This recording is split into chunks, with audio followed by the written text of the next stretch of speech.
কখনো কোনো পাখিকে দেখেছেন? যখন সে প্রথমবার উড়তে চেষ্টা করে, সে বাসা থেকে মাটিতে পড়ে যায়, কিন্তু সে হার মানে না, চেষ্টা করতে থাকে, করতেই থাকে, ডানা ঝাপটাতে থাকে, আর তারপর সে উড়তে শেখে। গোল শালগ্রাম শিলাকে দেখুন, পর্বত থেকে খসে পড়ে, ধাক্কা খায়, জলের প্রবাহ দ্বারা ঘর্ষিত হয়, তারপরে তা শালগ্রামে পরিণত হয়। ভেবে দেখুন, যদি কোনো পাখি প্রথমবার উড়তে গিয়ে এটা ভাবে যে না না, যদি আমি পড়ে যাই তবে, আমার যদি আঘাত লাগে তবে, আর যদি ভয়ের কারণে সে শুরুই না করতে পারে, চেষ্টাই না করে, তাহলে কি সে উড়তে শিখবে? কখনোই নয়। এটাই আমাদের শিখতে হবে, প্রারম্ভ করতে হবে। তা অত্যন্ত গুরুত্বপূর্ণ। যখন আমরা কিছু শুরু করি তখন ভয় করে, কিন্তু যদি এটা না করেন, জীবনে কখনো সামনে এগোতেই পারবেন না। হতেই পারে প্রারম্ভ করার পরে আপনি পড়ে যাবেন, বারবার নিচে পড়ে যাবেন, কিন্তু যদি নিরন্তর চেষ্টা করতে থাকেন, তাহলে একদিন না একদিন আপনি অবশ্যই সফল হবেন। এই শুরু করাটাই সব থেকে বেশি কঠিন। এর দ্বারা ভয়ভীত হবেন না। আসুন আর আমার সাথে ভালোবেসে বলুন, রাধা রাধা। যদি আমি আমার চোখ বেঁধে কোনো একটা নির্দিষ্ট দিকে নিজের সমস্ত শক্তি প্রয়োগ করে ছুটে যাই, তাহলে কি হবে? আমি কোথাও ধাক্কা খেতে পারি, নিজের ক্ষতি করতে পারি, কোথাও পড়ে যেতে পারি, তাই না? অর্থাৎ এটা নিশ্চিত এই কাজ আমার করা উচিত নয়। কিন্তু আজকের দিনে প্রত্যেকটা মানুষ এই কাজই করছেন, তাই না? কোনো কাজ করার পূর্বে সেই কাজের বিষয়ে সম্পূর্ণ তথ্য কোথায় সংগ্রহ করছেন? শুধু এটুকু জানেন যে এই কাজটা করলে কত ধন অর্জন করবেন আর কত নাম হবে, আর ব্যাস সামনে এগিয়ে যান। এটা উচিত নয়। পূর্ণরূপে যে কোনো কাজ করার আগেই সেই কাজের বিশ্লেষণ করে নেওয়া উচিত, তা বুঝে নেওয়া উচিত, এবং সেই বিষয়ে অবশ্যই খেয়াল রাখা উচিত যে আপনার শরীর এবং আপনার মন এই কাজ করার জন্য কি প্রস্তুত রয়েছে। যদি তা না হয়, তাহলে প্রথমে নিজেকে শুধরে নিন, তারপরে সেই কাজ করুন। যদি এইভাবে জীবনে সামনে এগোন, তাহলে সাফল্যের সম্ভাবনা জীবনে অনেক বেশি বেড়ে যাবে। তাহলে এটাই করুন, আর আমার সাথে ভালোবেসে বলুন, রাধা রাধা। এই সংসারের সব থেকে বড় যোদ্ধা কে? কেউ বলবেন অর্জুন, কেউ বলবেন ভীম, কেউ বলবেন হনুমান, আদি ইত্যাদি। কিন্তু এই সংসারের সব থেকে বড় যোদ্ধা আপনার মনের ভেতরে আছে, আপনার মনের মধ্যে আছে। সেই ব্যক্তি সব থেকে উঁচুতে পৌঁছতে পারেন যিনি নিজের অন্তরের খামতি বুঝতে পারেন, নিজের দোষ বুঝতে পারেন, তার সাথে লড়াই করেন এবং তার উপর বিজয় লাভ করেন। যে ব্যক্তি এটা শিখতে পারেন, যে ব্যক্তি এটার উপর জয়লাভ করতে পারেন, তিনি হলেন সব থেকে বেশি শক্তিশালী, সব থেকে বেশি বীর এবং সব থেকে বেশি পরাক্রমী ব্যক্তি। আমরা সকলে এই সংসারকে পাল্টাতে চাই। তার জন্য প্রথম পদক্ষেপ আপনাকে নিতে হবে, নিজেকে দোষমুক্ত করতে হবে। যদি মানুষ নিজের অন্তরের দোষ বুঝতে পারেন এবং নিজেকে দোষমুক্ত করতে পারেন, তাহলে এই সংসার নিজে থেকেই দোষমুক্ত হয়ে যাবে, তাই না? তাহলে নিজেকে দোষমুক্ত করুন আর আমার সাথে ভালোবেসে বলুন, রাধা রাধা। মানুষের জীবন সবসময় ন্যায় আর অন্যায়ের মাঝে ঘুরপাক খেতে থাকে। প্রত্যেক মানুষের মনে হয় কোথাও না কোথাও তার সাথে অন্যায় হচ্ছে।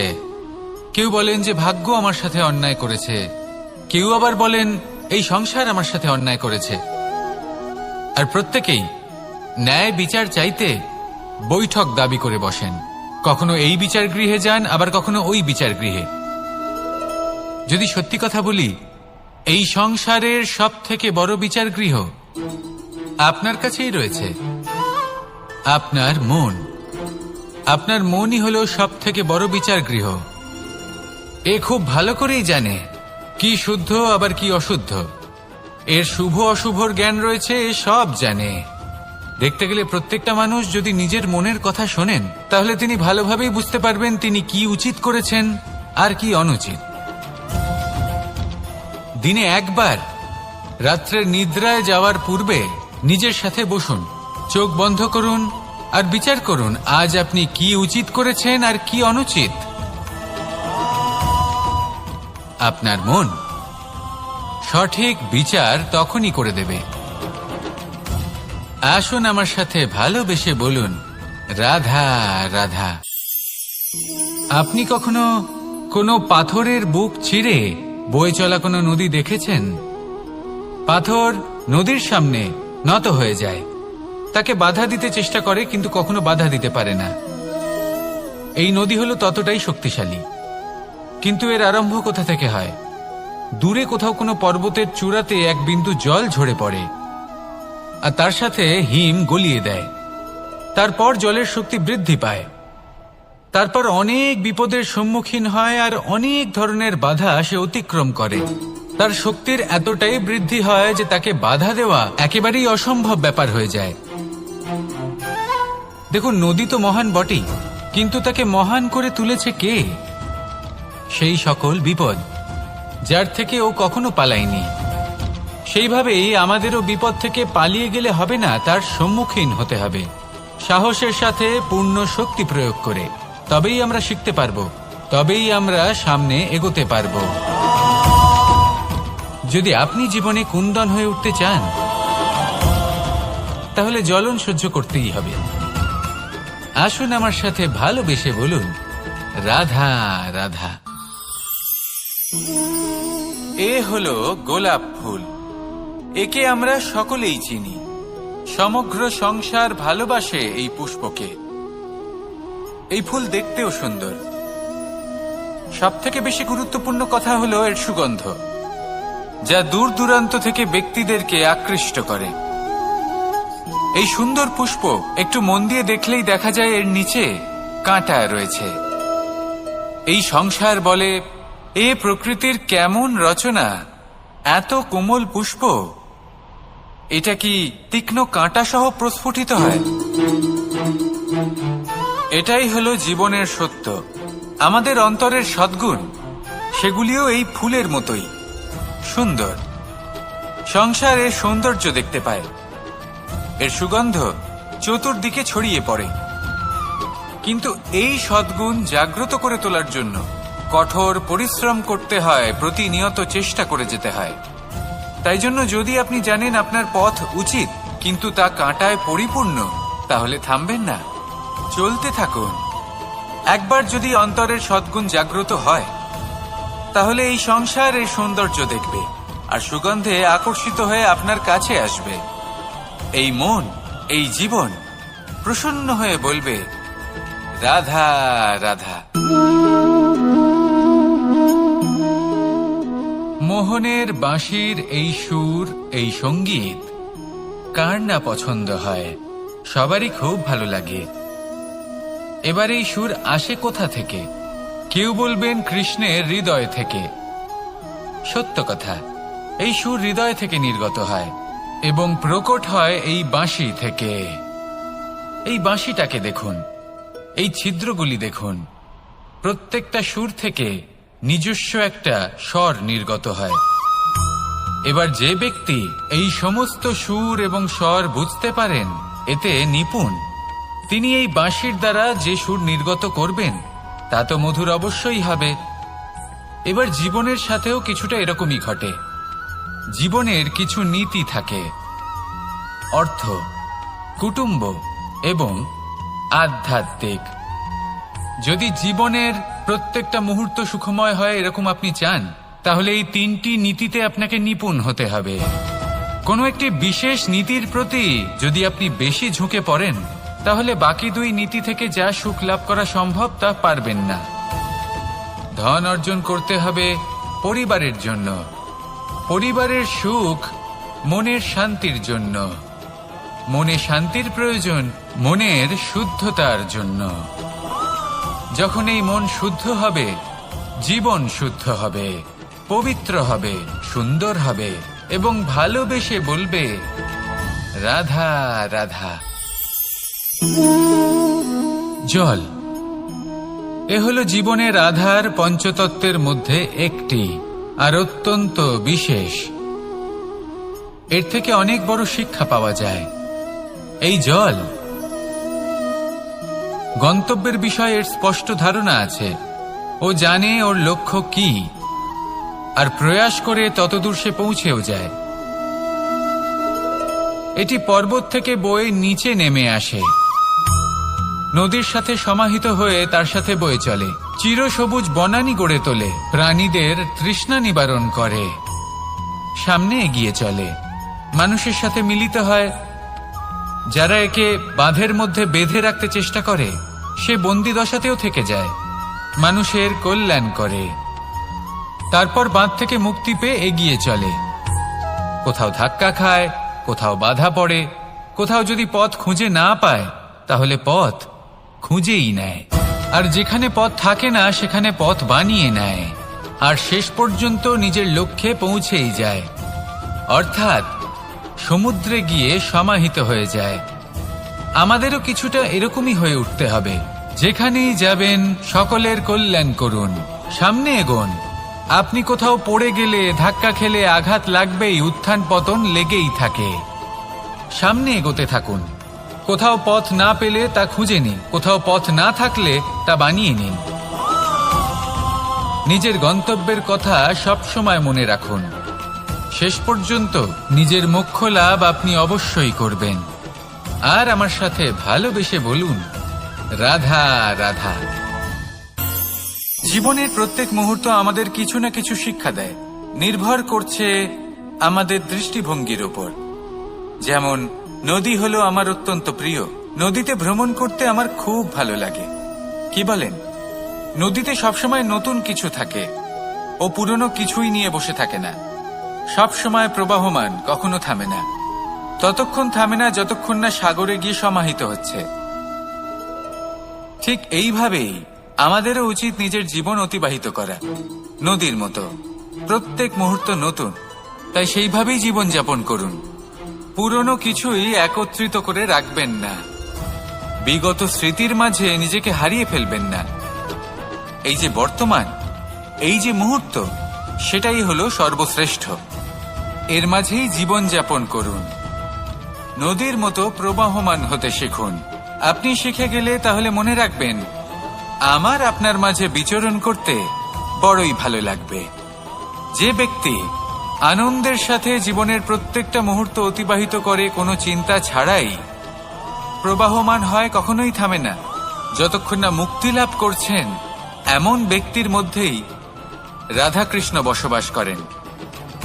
তাহলে আসুন আমার সাথে ভালোবেসে বলুন, রাধা রাধা।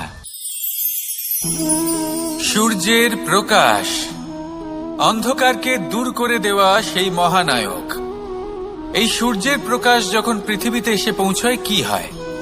এই পৃথিবী জেগে ওঠে, প্রত্যেক প্রাণী জেগে ওঠে, মানুষ জেগে ওঠেন, নিজের কর্ম করেন, জীবন যাপন করেন। এই ঘুমের মৃতপ্রায় স্থিতি কাটিয়ে উঠে জীবন যাপন করতে শেখেন। এটাই হলো প্রভাব সূর্যের প্রকাশের।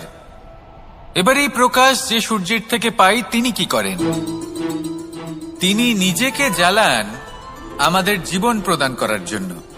প্রত্যেকটা মুহূর্ত তিনি তাপ সহ্য করেন, আমরা যাতে সেই প্রকাশ লাভ করি। এটাই হলো জীবনের সারমর্ম। যদি আপনিও এই সংসারে প্রকাশ ছড়িয়ে দিতে চান, তাহলে আপনাকেও তপ্ত হতে হবে, নিজে জ্বলতে হবে, সেই কর্ম করতে হবে যেটা কঠিন হতে পারে কিন্তু আসলে শ্রেষ্ঠ। তবেই এই সংসারের সেবা করতে পারবেন, সংসারকে পথ দেখাতে পারবেন। নিজের অন্তরের প্রকাশ জাগ্রত করুন, তবেই সেই সকল ব্যক্তি যারা পাপের অন্ধকারে নিমজ্জিত হয়ে আছেন তারা জাগ্রত হবেন। সেই সকল ব্যক্তিকে জাগিয়ে তুলুন, প্রেরিত করে তুলুন সুখী হওয়ার জন্য যারা সুখী হতে পারছেন না। সেই সকলকে প্রেরিত করুন সাফল্য লাভের যারা সফল হতে পারছেন না। নিজের অন্তরের সূর্যকে জাগ্রত করুন, চারিদিকে শুধু প্রকাশই প্রকাশ হবে, জীবনই জীবন থাকবে, আনন্দই আনন্দ থাকবে, আর এই মন বারবার প্রসন্ন চিত্তে বলে উঠবে, রাধা রাধা। আমাদের গৃহে অনেক কক্ষ রয়েছে, কিন্তু এমন কি আছে যে একটাই থাকে? আমাদের গৃহের দ্বার। এমন কেন হয়? অনেক দ্বার তো থাকতেই পারে, ভেবে দেখুন, একটা বিশাল ভবন রয়েছে, তার চতুর্দিকে অনেক দ্বার আছে। ভালোই হবে, যাতায়াত করতে সুবিধা হবে, কিন্তু এমন আমরা কেন করি না? এবার আপনি বলবেন যে এটার উত্তর তো সহজ, যতগুলো দ্বার থাকবে ততজন দ্বারপালও থাকবে। কে কখন কোথা থেকে আসবে, কোথায় চলে যাবে সেদিকে খেয়াল থাকবে না, চুরির সম্ভাবনাও বেড়ে যাবে। যাক, এই বিষয়ে অন্তত আপনি বোঝেন। সেই জন্য আপনার গৃহে একটাই দ্বার রয়েছে, কিন্তু আপনার মনের বিষয় কি জানেন? আপনার মনেও কি কোনো দ্বার আছে? নেই। তার মানে যে কোনো ব্যক্তি যেখান থেকে খুশি আসতে পারে, আর আপনার মনে যা খুশি প্রবেশ করিয়ে চলে যেতে পারে। কোনো বাধার সম্মুখীন না হয়ে কোনো ব্যক্তি আপনার মনে যা কিছু প্রবেশ করিয়ে চলে যাবে, তা সে আমাদের পক্ষে শুভ হোক, অশুভ হোক বা যতই ঘাতক হোক না কেন। সেই ভাবনা হতে পারে বাসনাময়, ক্রোধে পরিপূর্ণ, মতভেদে পরিপূর্ণ, বিদ্বেষ বা অহংকারে পরিপূর্ণ, বা কোনো ব্যর্থ ভাবনা হতে পারে। বিশ্বের যে কোনো ভাবনা মনে এসে বসবাস করতে পারে। এবার মনে যা ভাবনা থাকবে, মন সেটাই অনুভব করবে। নেতিবাচক ভাবনা যদি মনে ঘর করে, মন সুখ অনুভব কি করে করবে? সেই জন্য আবশ্যক হলো মনের মাঝে ইতিবাচক সত্তার দ্বার গড়ে তোলা। অর্থাৎ কোনো ভাবনা যদি আসে এবং ইতিবাচক হয়, তাহলে তাকে মনে প্রবেশ করতে দিন। যদি তা আপনাকে আর্থিক, সামাজিক, পারিবারিক, আধ্যাত্মিক লাভ দেয়, তাহলে তাকে প্রবেশ করতে দিন। যদি না দেয়, যদি তা নেতিবাচক ভাবনা হয়, তাকে দ্বার থেকেই আবার ফিরিয়ে দিন। যত শুভ চিন্তায় থাকবে এই মন, ততই শুভ হবে আপনার জীবন। আর এই মন সুপ্রসন্ন হয়ে বলবে, রাধা রাধা। আমি জীবনে অনেক ভালো মানুষের সংস্পর্শে এসেছি। এমন ব্যক্তি যিনি আজীবন জ্ঞান লাভ করে থাকেন, পড়তেই থাকেন, জ্ঞান অর্জন করতেই থাকেন, অত্যাধিক জ্ঞান অর্জন করতে থাকেন। কিন্তু এইটুকুই কি যথেষ্ট? ধরে নিন, কোনো ব্যক্তি শিল্পকলার বিষয়ে অনেক বই পড়ে ফেলেছেন, কিন্তু কখনো শিল্পকর্মই করেননি। তাহলে সেই জ্ঞানের কি লাভ? কোনো লাভ নেই। এবার এটাই আমাদের জীবনে শেখা প্রয়োজন। আমরা জ্ঞান অর্জন করি, কিন্তু তা যাপন করি না, তা কর্মজীবনে প্রয়োগ করি না। তাহলে এতে কি লাভ হবে? জ্ঞান আছেই সেই জন্য যাতে আমরা জীবনকে আরো শ্রেষ্ঠ করে তোলার জন্য তাকে প্রয়োগ করি। এই জ্ঞান এবং কর্মের একসাথে পথ চলাটাই আবশ্যক। তবেই এই জ্ঞান অভিজ্ঞতায় পরিণত হবে। আর অভিজ্ঞতা দ্বারা যে জ্ঞান লাভ হয়, সেটাই সবথেকে বেশি গুরুত্বপূর্ণ, সেটাই হলো সবথেকে বেশি লাভদায়ক। সেই জন্য শুধু জ্ঞান অর্জন করবেন না, তাকে প্রয়োগ করুন, তাকে কর্মজীবনে প্রয়োগ করুন, জীবনকে আরো শ্রেষ্ঠ করে তুলুন। আর আমার সাথে ভালোবেসে বলুন, রাধা রাধা। আমরা সবাই প্রকাশের অনুগামী। আমরা কারোর নীরবতাকে তার দুর্বলতা ভেবে বসি। হতেই পারে সেই ব্যক্তি উত্তর দিতে চাইছেন না, হতে পারে অন্য কোনো কারণ আছে যা আমরা বুঝতেই পারছি না।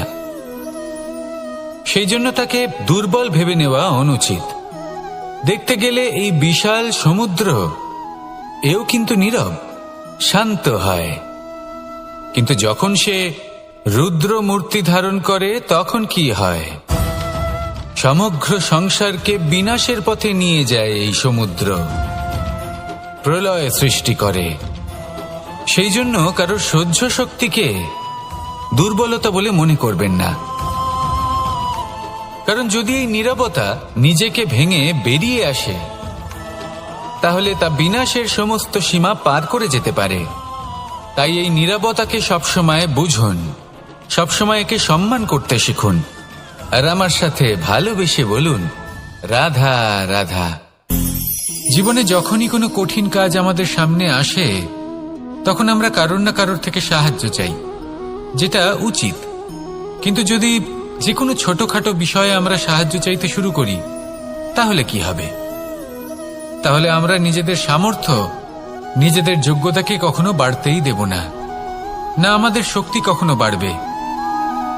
কারণ এটা আমাদের অভ্যেস হয়ে যাবে। যাই ঘটুক আমরা কারোর থেকে সাহায্য চাইতে চলে যাব, এটাই আমাদের স্বভাব হয়ে যাবে।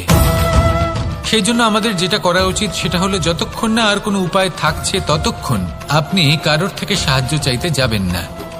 চেষ্টা করুন যা সংকট থাকুক, সমস্যা থাকুক, পরিস্থিতি যতই কঠিন হোক, নিজে সমাধান করতে চেষ্টা করুন। যতটা পারবেন আত্মনির্ভর হওয়ার চেষ্টা করুন। যদি এটা করতে পারেন তাহলে আপনি অনেক কিছু শিখবেন। দিন প্রতিদিন আপনার জীবন আরো বেশি উজ্জ্বল হয়ে উঠবে, ব্যক্তিত্বের বিকাশ ঘটবে, আপনার শক্তি বৃদ্ধি পাবে, যোগ্যতা বৃদ্ধি পাবে, আত্মবিশ্বাস জেগে উঠবে, আর আত্মনির্ভর হয়ে মন বলবে রাধা রাধা। আপনি কখনো পর্বতের শিখরে উঠেছেন? আপনি দেখতে পাবেন পর্বতের পদতলে প্রচুর সুন্দর ফুল রয়েছে, সবুজ বনানী রয়েছে। যত আপনি ওপরে উঠতে থাকবেন তত ফুল কমতে থাকবে, সবুজ বনানী কমতে থাকবে। আরো কিছুটা ওপরে উঠলে কাঁটা জাতীয় গাছ দেখতে পাবেন, শুকনো গাছ দেখতে পাবেন। আরো যদি ওপরে ওঠেন তাহলে পাষাণ দেখতে পাবেন। আরো ওপরে উঠলে হিমখণ্ড দেখতে পাবেন। এই যে পর্বত, তা মনুষ্য জীবনের সবথেকে উত্তম উদাহরণ। মানুষ যখন সাফল্যের শিখরে পৌঁছতে চান, মহানুভবতার শিখরে পৌঁছতে চান, পথে যত আস্তে আস্তে ওপরে উঠতে থাকেন ততই ভৌতিক বস্তু তার থেকে বিচ্ছিন্ন হতে থাকে। যদি তিনি সেই ভৌতিক বস্তুগুলি ত্যাগ না করতে পারেন তাহলে কখনোই সেই স্থানে পৌঁছতে পারবেন না। আর মানুষ যদি উচিত ত্যাগ করতে পারেন, পথে অগ্রসর হতে থাকেন, এগোতে থাকেন, তাহলে একদিন না একদিন তিনি মহানুভবতার, জ্ঞানের, সাফল্যের হিমের স্বাদ অবশ্যই লাভ করবেন। মনে রাখবেন, মানব জীবনের ত্যাগ হলো অত্যন্ত গুরুত্বপূর্ণ অংশ। আসুন আমার সাথে ভালোবেসে বলুন রাধা রাধা। একবার একজন গুরু তার শিষ্যদের পরীক্ষা নিচ্ছিলেন। উনি ওনার প্রত্যেক শিষ্যকে একটি করে পাখি দিয়ে বললেন সেই পাখির বলি দিতে হবে, কিন্তু এমন এক স্থানে যেখানে কেউ তাদের দেখতে পাচ্ছে না। প্রত্যেক শিষ্য নিজের যাত্রা শুরু করল। কেউ ঘন বনে প্রবেশ করল, কেউ অন্ধকার গুহায় প্রবেশ করল, কেউ দূরে কোনো পর্বতের শিখরে পৌঁছে গেল। যে মুহূর্তে দেখলো তাদের কেউ দেখতে পাচ্ছে না, তারা সেই বলি দিতে চেষ্টা করল। যেই বলি দিতে গেল, সেই পাখি আলোর কিরণে পরিবর্তিত হলো এবং লুপ্ত হয়ে গেল। একজন শিষ্য ছিল যে আবার গুরুর কাছে ফিরে এলো। সে বলল, ক্ষমা করবেন গুরুদেব, কিন্তু আমি এমন কোনো স্থান পেলাম না যেখানে কেউ আমাকে দেখতে পাচ্ছে না। অন্য কেউ না দেখতে পেলেও আমি নিজে দেখতে পাচ্ছিলাম, আমার অন্তর্মন দেখতে পাচ্ছিল। সেই শিষ্য বুঝতে পেরেছিল যে পরমাত্মার দৃষ্টি সবসময় তাকে দেখতে পাচ্ছে, আর ও কখনো অনুচিত কর্ম করতে পারবে না। আর শুধুমাত্র এই কারণে সেই শিষ্যই সেই পরীক্ষায় উত্তীর্ণ হল। আসুন আর আমার সাথে ভালোবেসে বলুন রাধা রাধা। রাত্রে আমরা সুখ নিদ্রা লাভ করি, আমরা স্বপ্ন দেখি, ভবিষ্যতের পরিকল্পনা করি, খুব ভালো লাগে। সকালে যখন চোখ খুলি, নিদ্রা ভঙ্গ হয়, স্বপ্ন সেইখানেই ভেঙে যায়, আর তারপর আমরা আমাদের রোজকার জীবন যাপন করি। স্বপ্ন হয়তো মানুষ রাতের বেলায় দেখেন, কিন্তু সেটাকে সার্থক দিনের বেলাতেই করতে হয়। রাতে মধুর বাতাসের নিচে কোমল শয্যায় শুয়ে মাতার গলায় মিষ্টি গান শুনতে শুনতে নিদ্রায় আচ্ছন্ন হওয়া, স্বপ্ন দেখা, ভবিষ্যতের পরিকল্পনা করা বড়ই সরল। কিন্তু সকালবেলায় সময় মতো উঠে সূর্যের তাপ সহ্য করে, সেই উষ্ণতা সহ্য করে সর্বাঙ্গ ঘেমে গিয়ে নিজের পথ খুঁজে বের করা, সেই পথে অগ্রসর হওয়া, বাধা বিপত্তি এসবের সম্মুখীন হওয়া, আর তারপর লক্ষ্য লাভ করা, এগুলো কঠিন কাজ। এ হলো অত্যন্ত কঠিন কাজ। যদি আপনি চান যে স্বপ্ন আপনি দেখেছেন তা সত্যি হোক, তাহলে দিনের বেলায় আপনাকে বেরিয়ে কর্ম করতেই হবে, পরিশ্রম করতেই হবে। মনের এই চক্ষু দিয়ে স্বপ্ন দেখা সম্ভব, কিন্তু যদি আপনি বুঝতে পারেন যে এই স্বপ্নই হলো আপনার লক্ষ্য, তাহলে তাকে সার্থক করতে শুধুমাত্র পরিশ্রম দ্বারাই করতে হবে।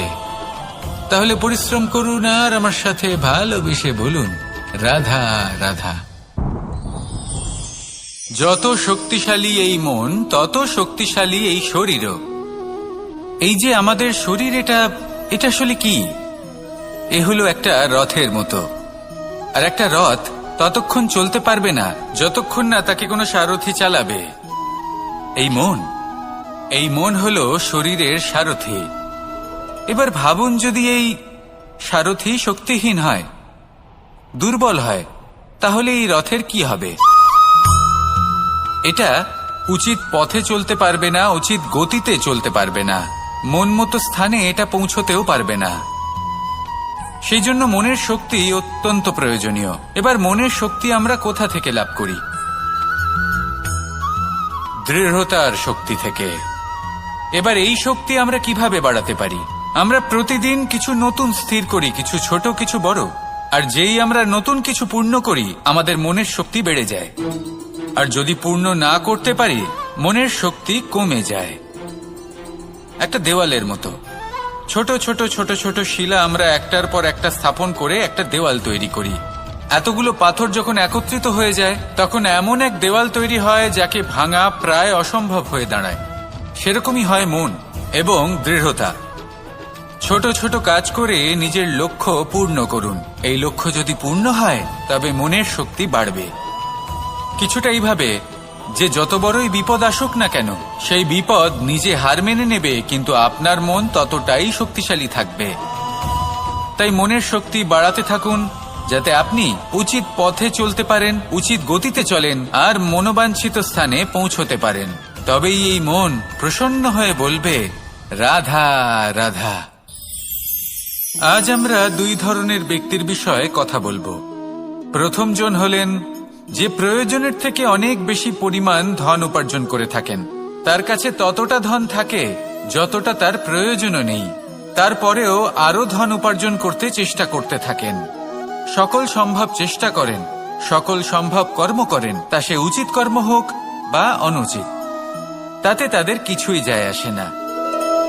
তারা শুধুই এই সংসারের সকল সুখ ভোগ করতে চান, সকল স্বাচ্ছন্দ্য লাভ করতে চান। আজীবন তারা প্রচেষ্টাই করতে থাকেন।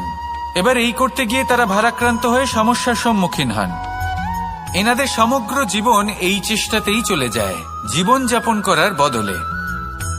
অন্যদিকে আরেকজন ব্যক্তি, যিনি জানেন তার প্রয়োজন কতটুকু, আর শুধুমাত্র সেই পরিমাণ ধন অর্জন করেন, তার থেকে বেশি একটুও নয়। উনি যদি দুবেলা খেতে পান, মাথা গোজার ঠাঁই পেয়ে যান, সেটাই পর্যাপ্ত। তাতেই তিনি আনন্দে জীবন যাপন করেন, না কোনো বৃথা চিন্তা করেন, না কোনো বৃথা কষ্ট করেন। এবার আমি আপনাদের জিজ্ঞেস করব, এই দুই ব্যক্তির মধ্যে আপনি কোন ব্যক্তি হতে চাইবেন? বেশিরভাগ মানুষ এটাই বলবেন যে আমরা সেই দ্বিতীয় মানুষ হতে চাই যারা সন্তুষ্ট। কিন্তু যদি মন দিয়ে দেখেন, আপনিও সেই কর্মই করছেন যা প্রথম ব্যক্তি করেন। আপনারা সবসময় চেষ্টা করে চলেছেন, এটাও লাভ করতে হবে, ওটাও লাভ করতে হবে, আমার এটারও প্রয়োজন, ওটারও প্রয়োজন।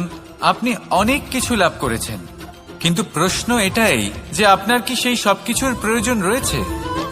এর উত্তর আপনার অন্তর্মনে রয়েছে। আপনার মন জানে যে আপনার প্রয়োজন কতটুকু। সেখানে গিয়ে দেখুন। সন্তুষ্টি মানুষকে আনন্দ দেয়। মানুষ যতটা সন্তুষ্ট হবে, ততটাই সে আনন্দ লাভ করবে। এবার আপনাকে এই সিদ্ধান্ত নিতে হবে যে আপনি কখন আর কোথায় সন্তুষ্টি লাভ করবেন, কত কিছু লাভ করার পরে সন্তুষ্ট হবেন। এই উত্তর আপনি মন থেকে পাবেন। এই সমাজের চাহিদায় জড়িয়ে নিজেকে বিভ্রান্ত করবেন না। নিজের অন্তরের এই মিথ্যে অহংবোধকে প্রশ্রয় দিতে গিয়ে যদি আপনি এরকম প্রয়াস করতে থাকেন, তাহলে জীবনযাপন কখন করবেন? থেমে যান, শান্ত হয়ে যান, নিজের অন্তর্মনে নিমজ্জিত হয়ে দেখুন যে সন্তুষ্টি কোথায়। এই সন্তুষ্টি লাভ করুন। এই মন প্রসন্ন হয়ে বলবে, রাধা রাধা। কখনো কোনো বাগানের কোনো বৃক্ষকে দেখেছেন যেখানে সুগন্ধি ফুল থাকে, রসালো ফল থাকে? তখন মন প্রফুল্ল হয়ে ওঠে। মন থেকে সেই বৃক্ষের প্রতি ভালোবাসা জন্মায়। কিন্তু যিনি বাগানের মালিক, শুধুমাত্র তিনিই জানেন যে কিভাবে এই বৃক্ষকে আগলে রাখতে হয়, কিভাবে তার পরিচর্যা করলে এতে সুন্দর সুগন্ধি ফুল হবে, রসালো ফল হবে। কখনো কখনো প্রয়োজনের থেকে বেশি রোদ পেলে এই বৃক্ষগুলি শুকিয়ে যায়, প্রয়োজনের থেকে কম রোদ পেলেও এই বৃক্ষ কিন্তু শুকিয়ে যায়। প্রয়োজনের থেকে কম জল যদি পায়, এই বৃক্ষ শুকিয়ে যেতে পারে। প্রয়োজনের থেকে অতিরিক্ত জল যদি পায়, তখনও এই বৃক্ষের শিকড়গুলি নষ্ট হয়ে যেতে পারে। এবার এটাই কিন্তু আমাদের সংসারের সাথেও হয়। আমাদের সংসারের সকল প্রতিভাশালী ব্যক্তি, যেমন লেখক, বিচারক, প্রবক্তা, যোদ্ধা, এদের সবার ক্ষেত্রে এই কথাটাই প্রযোজ্য। যদি বেশি প্রশংসা করা হয়, তাহলেও এরা হারিয়ে যাবেন। প্রয়োজনের থেকে বেশি যদি নিন্দা করা হয়, তখনও তারা নত হয়ে পড়বেন। তাহলে আপনি এদের রক্ষা করুন এবং নিজেদেরও। মনে রাখবেন একটা কথা, জেনে রাখুন কখন কোন নিন্দায় আপনি লজ্জিত হবেন না, আর কখন কোন প্রশংসার দ্বারা নিজের মধ্যে অহংবোধ জাগ্রত করবেন না। এই মন সুপ্রসন্ন হয়ে বলবে, রাধা রাধা। যদি আমি কোনো বনে যাই, কোনো নির্জন বনে, সেই বনের বিষয়ে, সেই পথের বিষয়ে, গাছপালার বিষয়ে, পশুপক্ষীর বিষয়ে আমার যদি কোনো জ্ঞান না থাকে, সেই বনের ক্ষুদ্র থেকে ক্ষুদ্রতর অংশের বিষয়ে যদি আমার কোনো জ্ঞান না থাকে, তাহলে হতেই পারে সেই বনে কোথাও আমি হারিয়ে যাব। হয়তো এমনভাবে হারিয়ে যাব, কোনোদিনও বাইরেই বেরোতে পারবো না। তাই সেই বনের বিষয়ে জ্ঞান লাভ করা আবশ্যক। এটাই হলো শিক্ষা। জীবনে বেশিরভাগ মানুষই কেন অসফল হন? ওনারা একটা লক্ষ্য স্থির করেন, কিন্তু সেই পথের বিষয়ে তারা পর্যাপ্ত জ্ঞান অর্জন করেন না।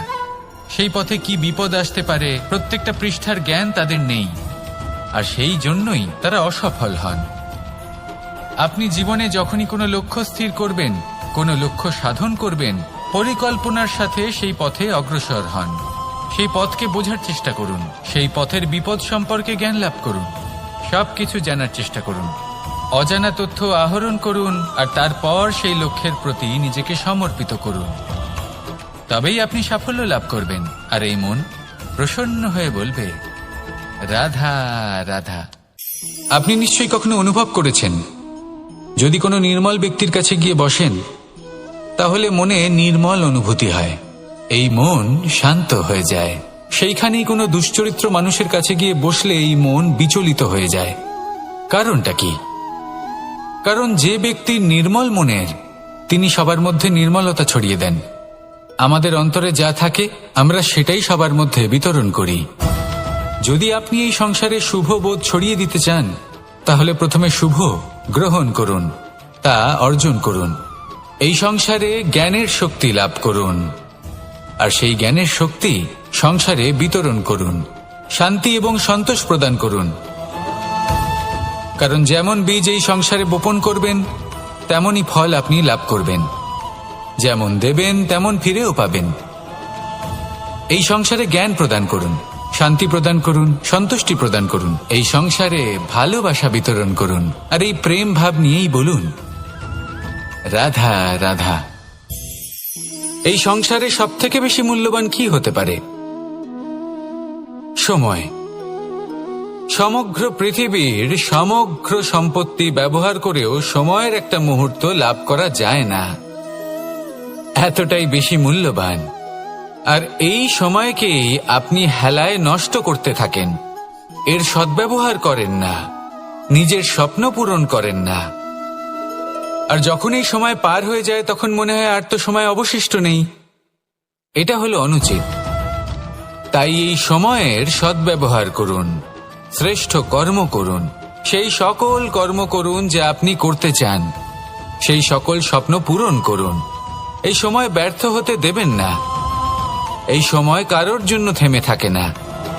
আর একবার এই সময় পার হয়ে গেলে আর আপনি তার সদ্ব্যবহার না করলে, এই সময়ই এসে আপনার বিনাশ ঘটাবে। এই সময়কে সম্মান করুন, আর আমার সাথে ভালোবেসে বলুন, রাধা রাধা। এই সংসারে দুই ধরনের মানুষ দেখা যায়, এক সরল, দুই জটিল। এবার এই যে সরল ব্যক্তি থাকে তাদের এই সমাজ দুর্বল মনে করে। এমনিতে দেখতে গেলে জলও সরল, বায়ুও সরল। ওনারা যেদিকে চাইবেন প্রবাহিত হতে পারেন, এনাদের যে আকার দেবেন সেটাই ধারণ করবেন। কিন্তু এরা বাস্তব রূপ ধারণ করলে তখন কি হয়? এই জল এমন এক ধারায় পরিণত হয় যে অনেক বড় বড় পাথরকে খণ্ডিত করে দিতে পারে। এই বায়ু এমন এক চক্রবাতে পরিণত হয় যা সংসারে বিনাশ ডেকে আনে। তাই যে ব্যক্তি সরল তার সরলতাকে সম্মান করুন, তাকে সম্মান করুন, তাকে ভালোবাসা দিন। আর আমার সাথে ভালোবেসে বলুন, রাধা রাধা। খেলা খেলতে কে না ভালোবাসেন? আমরা প্রত্যেকেই যখন সময় পাই, সুযোগ পাই, তখনই আমরা কোনো খেলা খেলি। খেলার সময় দুই ধরনের মানুষ ওখানে থাকেন, এক যারা অংশগ্রহণ করেন, আর দুই যারা দেখতে থাকেন, যারা দর্শক হয়ে দেখেন, যারা নিজের পক্ষের বিজয়ের ফলে উচ্ছ্বসিত হয়ে থাকেন, পরাজয়ের ফলে শোক পালন করেন, পরামর্শ দিয়ে থাকেন। আর বিজয়ী কে হন? বিজয়ী তিনি হন যিনি অংশগ্রহণ করেন। নির্বাচন আপনাকে করতে হবে, আপনি কি করতে চান? আপনি কি খেলোয়াড় হতে চান, নাকি আপনি দর্শক হতে চান? যদি আপনি বিজয়ের আনন্দ লাভ করতে চান, সেই রোমাঞ্চ অনুভব করতে চান, তাহলে খেলতে হবে। ময়দানে আপনাকে নামতেই হবে। পরাজয়ের সম্ভাবনার ভয়ের সাথে আপনাকে লড়াই করতেই হবে। বিপক্ষের আহ্বানকে স্বীকার করতেই হবে, খেলোয়াড় হয়ে উঠতে হবে। তবেই এই বিজয়ের সম্ভাবনা থাকবে। আসলে কি, দর্শক হয়ে পরামর্শ দেওয়া অত্যন্ত সহজ। ময়দানে নেমে অংশগ্রহণ করা অত্যন্ত কঠিন। আর এখানে যেটা সহজ তা আপনাকে বিজয়ের পথে কখনোই নিয়ে যাবে না। আসুন আমার সাথে ভালোবেসে বলুন, রাধা রাধা। এই সংসারে মানুষ জন্মগ্রহণ করেন, বড় হতে থাকেন, পুরুষার্থ লাভ করেন, অর্জন করেন। অর্জন করা আসলে কি? বেশিরভাগ মানুষ বলেন অর্জন করা অর্থাৎ ধন সম্পত্তি অর্জন করা। আর কি অর্জন করা যায়? আর কি লাভ করা যায়? আসল প্রশ্ন হলো এটাই যে কি এমন আছে যা বাস্তব রূপে অর্জন করার যোগ্য। তা হলো ব্যবহার, জ্ঞান এবং সন্তোষ। কেন? কারণ আপনি যখন এই সংসার ছেড়ে চলে যাবেন, তখন আপনার ধন সম্পত্তি আপনাকে বিদায় জানাতে আসবে না। আপনাকে বিদায় জানাতে আসবে আপনার আপনজন, যাদের সাথে আপনার সুসম্পর্ক ছিল। সমগ্র সংসারে সহস্র মানুষ ধন অর্জন করে থাকেন। শ্রেষ্ঠ মানুষ হলেন তিনি যিনি ব্যবহার, জ্ঞান এবং সন্তোষ অর্জন করে থাকেন, একে সকলের মধ্যে বিতরণ করেন। তাই এটাই করুন, আর আমার সাথে ভালোবেসে বলুন, রাধা রাধা। এই সংসারের আরম্ভ থেকে এখনো পর্যন্ত এবং ভবিষ্যতেও একটা যুদ্ধ আছে যা হয়ে চলেছে, চলতেই থাকবে। পাপ এবং পুণ্যের মধ্যে যুদ্ধ, সত্য এবং অসত্যের মধ্যে যুদ্ধ। এই যুদ্ধ চলেই আসছে। আর এই যুদ্ধে যারা লড়েন তাদের আমরা সবসময় জয় জয়কার করি। আর যারা এই জয় জয়কার করেন তাদের প্রত্যেকের একটা বিশেষ গুরুত্ব থাকে। যখনই কোনো যোদ্ধা যুদ্ধক্ষেত্রে ক্লান্ত হয়ে পড়ে, শক্তিহীন হয়ে পড়ে, তখন এরা জয় জয়কার করে, শঙ্খ বাজাতে থাকে। সেই যোদ্ধাকে অনুপ্রেরিত করে, শক্তি এবং সাহসে ভরিয়ে তোলে। আর তখন সেই যোদ্ধা সেই যুদ্ধকে এগিয়ে নিয়ে যেতে পারে। যখন শ্রীরাম লঙ্কা যাত্রা করার জন্য সেতু তৈরি করছিলেন, তখন একটা ছোট্ট মিষ্টি কাঠবিড়ালি নিজের মুখে মাটির টুকরো বয়ে নিয়ে গিয়ে তার সাধ্যমতো তাকে সাহায্য করছিল। শ্রীরাম দেখলেন এবং বললেন যে ও তো সবার মনোবল বৃদ্ধি করছে, সবাইকে প্রেরিত করছে। ও বলল যে আমি এত ছোট হয়েও যদি এই কাজ করতে পারি, তাহলে আপনারা সবাই কেন পারবেন না? এটাই হলো সেই সকলের মাহাত্ম্য, যারা জয় জয়কার করেন, অনুপ্রেরিত করেন, সাহস যোগান। ওনারা সেই ব্যক্তি যারা একজন যোদ্ধার মধ্যে যুদ্ধকে জয় করার শক্তি প্রদান করেন। আসুন আমার সাথে ভালোবেসে বলুন, রাধা রাধা। সংসারে আমাদের জীবনে যখন কোনো সুখ বা দুঃখ আসে, তার জন্য আমরা কাউকে না কাউকে অবশ্যই দায়ী করে থাকি, তাই না? এই ব্যক্তি আমাদের সাথে এরকম কাজ করেছেন, তাই আমার সাথে এমন হলো। ওই ব্যক্তি যদি এমনটা না করতেন, তাহলে আজ আমি ওই স্থানে পৌঁছতে পারতাম। সবই আপনার দৃষ্টিভঙ্গির ওপর নির্ভরশীল, আর যদি আপনার দৃষ্টিভঙ্গি এমন হয়, তাহলে তা অনুচিত। সত্যি কথা বলতে, এই সংসারে ভিন্ন ভিন্ন ধরনের মানুষ আছে। এটা আপনার ওপর নির্ভর করছে কিভাবে তাদের স্বাগত জানাবেন। একবার ভাবুন, আমি আমার দুটো হাত সামনে নিয়ে এলাম, দুটো মুঠো খুলে দিলাম। দুই প্রকারের মানুষ আসবেন, কিছু না কিছু দিয়ে যাবেন। এই মুঠো যদি আমি বন্ধ করে দিই, তাহলে না কেউ আমাকে কিছু দিতে পারবে, না আমার কিছু যাবে আসবে। নিশ্চয়ই বুঝতে পারছেন এই দুই ধরনের ব্যক্তি কারা এবং তারা কি দিয়ে যান। আমি যদি নিজের মুঠো খুলে দিই, তাহলে কিছু ভালো মানুষ আসবেন, আমাকে আনন্দ, সন্তুষ্টি, জ্ঞান প্রদান করে যাবেন, ভালো অভিজ্ঞতা দিয়ে যাবেন। কোনো খারাপ ব্যক্তি যদি আসেন, তাহলে তিনিও খারাপ অভিজ্ঞতা দেবেন, যার থেকে আমি শিক্ষা লাভ করব। এই সব কিছু আমি লাভ করতে পারি। মুঠো যদি বন্ধ করে রাখি, তাহলে আমি কিছুই পাবো না। দেখুন, এই সংসারে প্রত্যেকের জীবনে এইরকম। প্রত্যেকের জীবনে সবকিছুই আছে, ভালো খারাপ দুই মানুষই আছে। ভালো অভিজ্ঞতা আছে, খারাপ অভিজ্ঞতা আছে। নির্ভর করছে আপনার উপর যে আপনি কি করবেন, এনাদের স্বাগত কিভাবে জানাবেন, কার থেকে কি বুঝবেন, কি শিখতে পারবেন, আর কোন দৃষ্টিভঙ্গি নিয়ে অগ্রসর হবেন। এটাই নির্ধারণ করবে যে আপনার জীবন কেমন হবে। আসুন আমার সাথে ভালোবেসে বলুন, রাধা রাধা। এটা হলো একটা সাদা পাতা। এবার এতে আমি যাই লিখব, সেটাই এর অস্তিত্ব হবে। এতে আমি প্রেমের কিছু কথা লিখে একে প্রেমপত্র বানিয়ে তুলতে পারি। মাতা পিতার জন্য একটা শুভ সংবাদ লিখতে পারি। শত্রুর বিষয়ে সতর্ক করব বলে সেনাকে একটা সংবাদ লিখতে পারি। দ্বারকাবাসীর জন্য কোনো সংবাদ পাঠাতে পারি। যাই লিখব, এই পত্র সেটাই হয়ে উঠবে। সেই রকমই হলো আমাদের জীবন। আমরা যেমন কর্ম আমরা করব, আমাদের অস্তিত্ব এবং ব্যক্তিত্ব ঠিক তেমনই হয়ে উঠবে। যদি আপনি একটা অসাধারণ, উজ্জ্বল এবং সম্মানজনক জীবনযাপন করতে চান, তাহলে তার একটা রহস্য আপনাকে বলি। যেমন কথন হবে, কর্ম তেমন হবে। অর্থাৎ যতটুকু বলেছেন ততটুকুই করুন, আর যতটুকু করেছেন ততটুকুই বলুন। এই একটা নিয়ম যদি আপনারা পালন করেন, তাহলে এই সংসারের সমস্ত পণ্ডিত আপনাকে অবশ্যই সম্মান করবেন। তাহলে এটাই করুন, আর আমার সাথে ভালোবেসে বলুন, রাধা রাধা। মানুষ একটা অত্যন্ত শ্রেষ্ঠ কর্ম করতে পারেন, সেটা হলো ভুলে যেতে পারা। আর সেটা বরদানের চেয়ে কম কিছু নয়। মানুষকে যখন কোনো কারণে নিজের প্রিয়জনদের থেকে দূরে যেতে হয়, তখন মনে দুঃখ জাগ্রত হয়। তিনি সেই দুঃখকে ভুলতে পারেন। কখনো কোনো সম্পর্ক থেকে যদি দুঃখ পেয়ে থাকেন, তখন সেই দুঃখকে ভুলতে পারেন। কিন্তু এই সংসারের প্রত্যেক আবেগ, প্রত্যেক বস্তু ভুলে যাওয়া উচিত নয়। বিশেষ করে আমাদের প্রিয়জন, আমাদের পরিবারের সদস্য। যখন এই সংসার থেকে ওনারা চলে যান, তখন যে সৎকর্ম ওনারা করেছেন, যে প্রেরণা ওনারা আমাদের প্রদান করেছেন, কখনো ভুলে যাওয়া উচিত নয়। যখন আপনি কোনো উঁচু স্থানে পৌঁছে যান, আপনি সাফল্য লাভ করেন, তখন সেই সকল বন্ধুদের ভোলা উচিত নয় যারা আপনার সাথে আরম্ভ থেকে ছিল, যারা সব সময় আপনাকে সাহায্য করেছে। আর সব থেকে গুরুত্বপূর্ণ কথা, আপনার বয়স যতই বৃদ্ধি পাক না কেন, মাতা পিতাকে কখনো ভুলবেন না। আপনি যতই বড় হন না কেন, আপনি তাদের সন্তানই থাকবেন। অভিজ্ঞতার দিক থেকে ওনাদের থেকে ছোটই থাকবেন। তাই সবসময় নিজের মাতা পিতাকে নিজের সাথে রাখুন, কখনো তাদের ভুলবেন না। সেই সকল ব্যক্তিদের ভুলে যাবেন না যারা দুঃখের দিনে আপনার সাথে ছিল, তবেই জীবনে সুখ পাবেন। আসুন আর আমার সাথে ভালোবেসে বলুন, রাধা রাধা।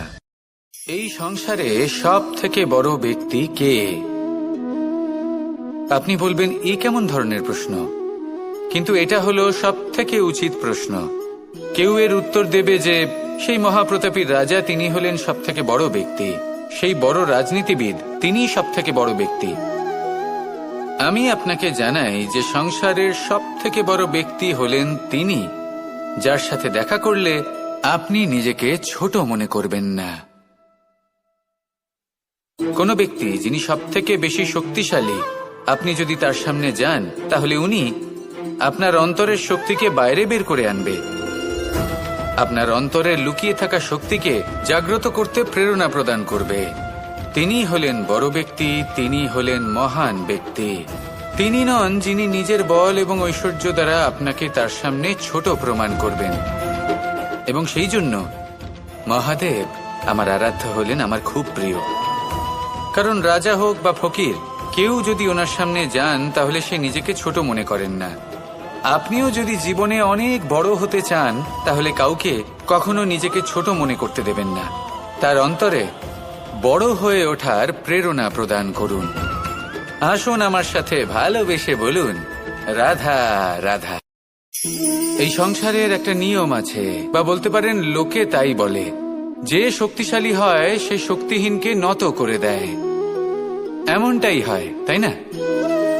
আবশ্যক নয়, কখনো কখনো এমনও হয় একজন অসমর্থ ব্যক্তি সমর্থ ব্যক্তিকে নত করে দেন। এটা সম্ভব, এও হতে পারে।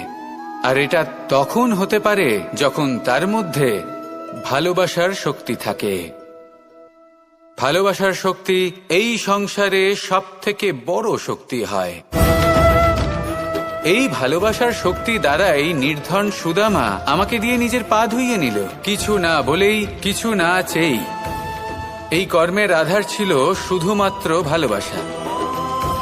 খুব শক্তিশালী হয় এই ভালোবাসা। ভালোবাসার শক্তি দ্বারাই আপনি হিমালয় পর্বতকে নত করতে পারেন, তাহলে কি অসম্ভব হতে পারে? এই ভালোবাসার শক্তির সঞ্চার করুন, আর এই ভালোবাসার সাথেই বলুন, রাধা রাধা।